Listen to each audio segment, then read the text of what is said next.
Welcome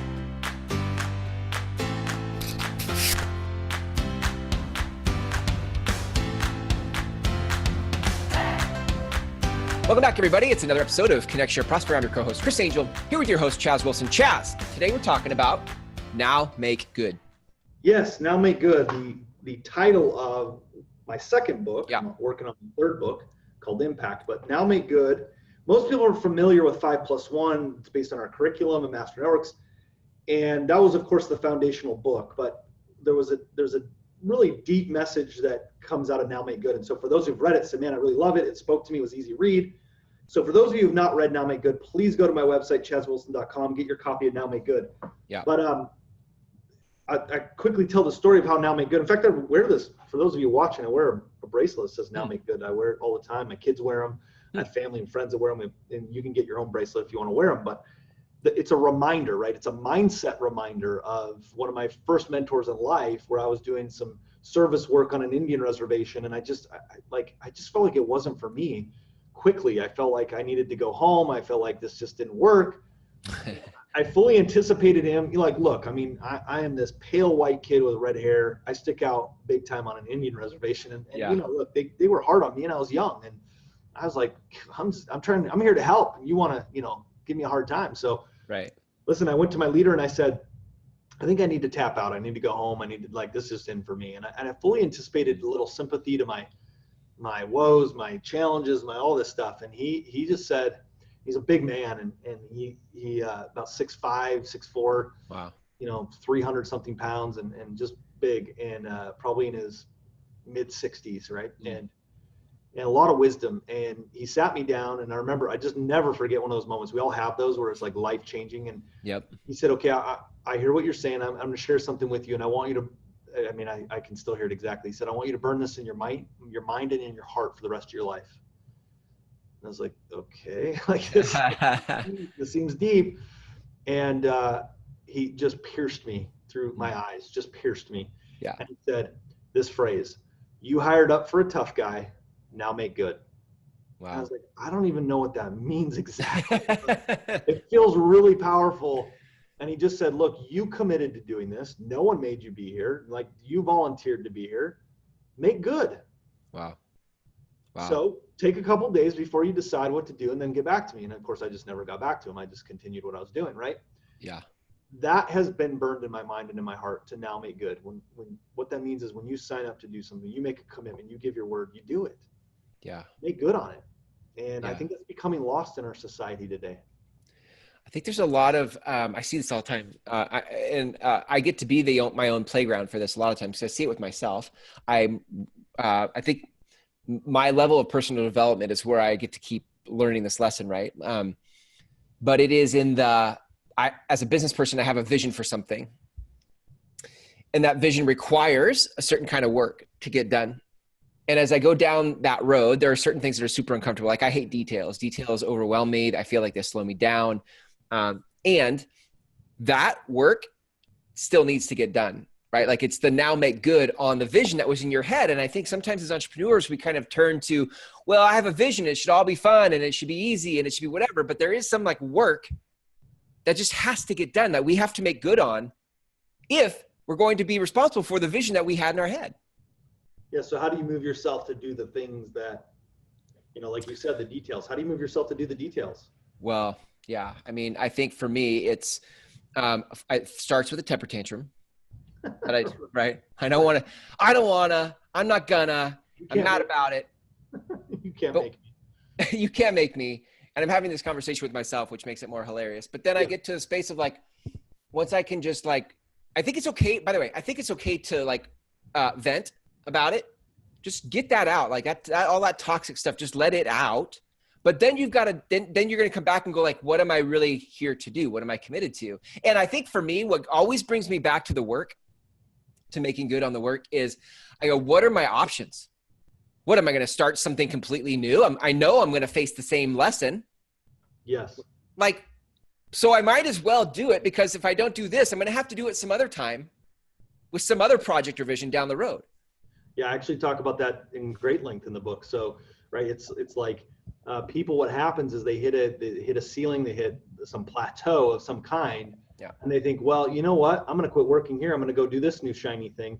Yeah. Or I actually use the example of relationships, right? It's like we stop making good in our relationships. We stop doing the things because we're like, it's tough, right? Like I need to do some of the tough things in my relationship. And so, I'm going to chase this shiny object. Guess what? You end up at the same ceiling. Right. And you still have to address it now in another relationship, right? It's not any different. Or a different job or whatever. Yeah. That's the hard part. And that's where you make good, is pushing through those ceilings and changing your thoughts and your habits, your actions, and you'll get different results. One of the things that has helped me recently, this goes back to a couple episodes ago, but one of the things that my default behavior is to be very independent, and I isolate myself. And I try to do it all myself. So making good on my own abilities and making good inside of my own like chaotic mindset and all that stuff makes it a harder task. But what I found recently is that actually hiring a coach or having a mentor for different things. Like currently I hired a personal trainer to prep me for a physique competition, right? Because I worked out for 6 years on my own in my house, in my home gym. And I mean, I got a little bit stronger, and I didn't look the same as I did before, but it doesn't take 6 years to get a six pack, right? Right. Yeah. Now, 16 sessions in, which is about a month and a half, I have more results than I've had in 6 years. Wow. In a month and a half.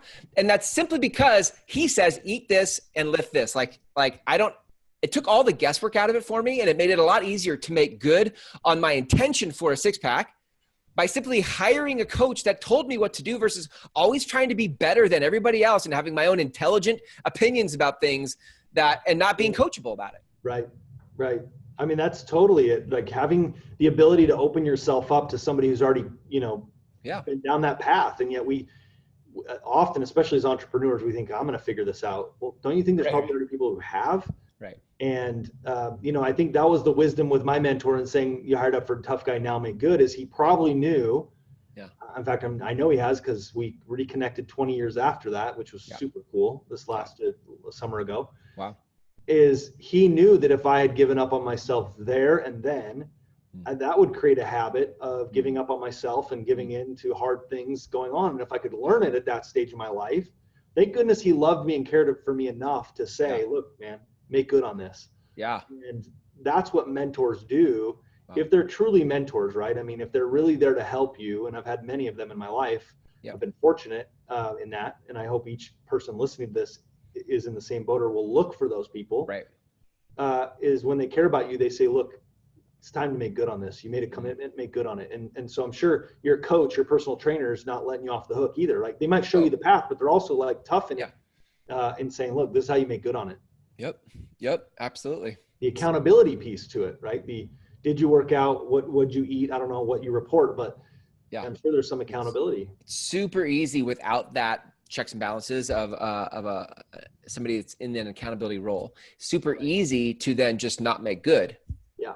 Actually, and here's a nuance to this, but there is in the middle of one of my temper tantrums about having to do the work of details, I got to the spot where I realized like I will do uncomfortable things. It's not that I won't do uncomfortable things, but I'll do uncomfortable things to a certain edge.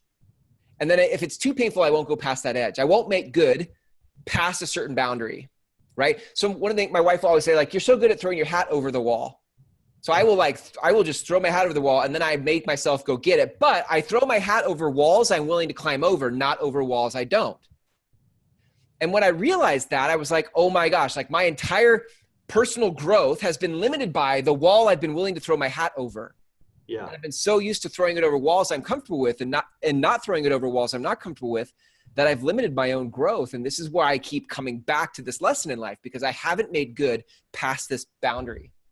Make sense? Well, I mean, there's always obstacles for people as to why we don't make good or what challenges us. There's some people that say yes to so many things that can't make good on anything. That's another challenge for people, right? It's like, oh yeah, I can do that. I can do that. Well, then how do you make good on all those things? You almost can't.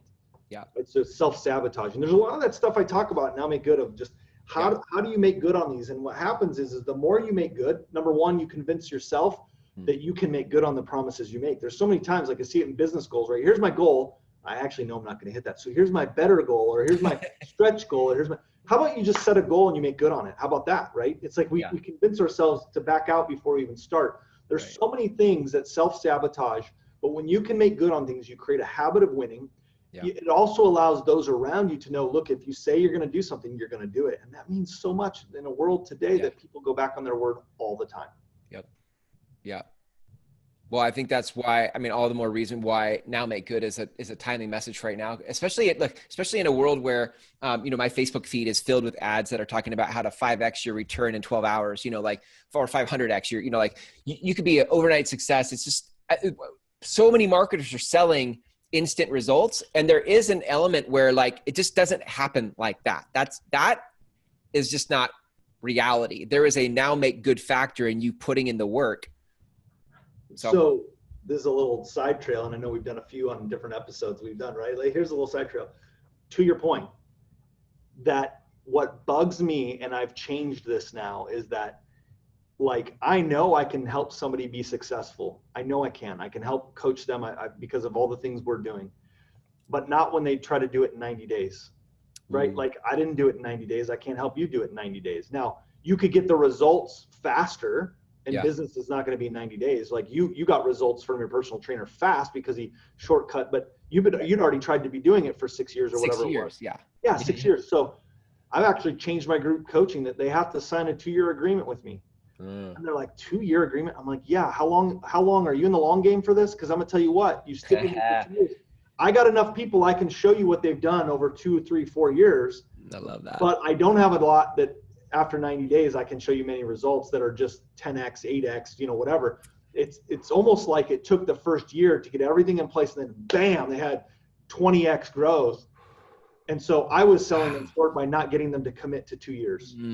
I love that. Yep. So I make them sign an agreement for 2 years now. And listen, it weeds people out. There's some people go, I'm not signing a 2-year agreement. I'm like, okay, great. Like that. I'm fine if you don't sign a 2-year agreement. I got businesses that are going, you came to me because you want help. Now let's make good on that. Yeah. Right. Yeah. I mean, it's the same thing for my trainer, right? He's not like, okay, well, in 90 days, you'll be ready for competition. We're trying to decide if I'm gonna be ready for a physique competition in the fall or maybe the spring. It just kind of depends on the progress. But what I'm committed to is 3 sessions a week with him and sticking to my meal plan. That is, and we'll decide as the results are showing up, when it's time to do the next thing. But I didn't go in. One, he didn't promise that. And number 2, I didn't go in thinking, in about 6 meals, I should be shredded. Right. Well, you just said it, right? That's the key. You went and going, here's the result I want. I don't care how long it takes. Right. I'm going to get this result. I'd love it if it happens shorter, but I'm committed to the result, right? Not the time frame. Yeah, exactly. And that's the key, right? I love it. That's how you make good, man. You commit to the result.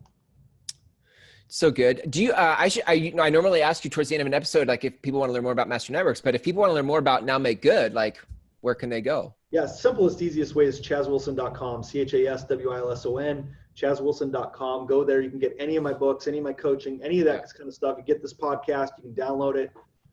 My weekly wisdoms, any of that stuff, you can get access on my website. Love it. Okay, good. Chaz, man, I love our conversations, man. I always look forward to when you're on my calendar and we get to do these. It's always good. Always good. Such a blast, man. And I just hope, guys, if you're listening to these and you want us to cover a topic, you have feedback for us in any way. Again, we're always seeking the feedback, the data to become the best version of ourselves, best version of this show. Send us feedback. We'll be able to talk about your topic. I love it. So good. Chaz, thanks for a great episode. I'll catch you in the next one. You will.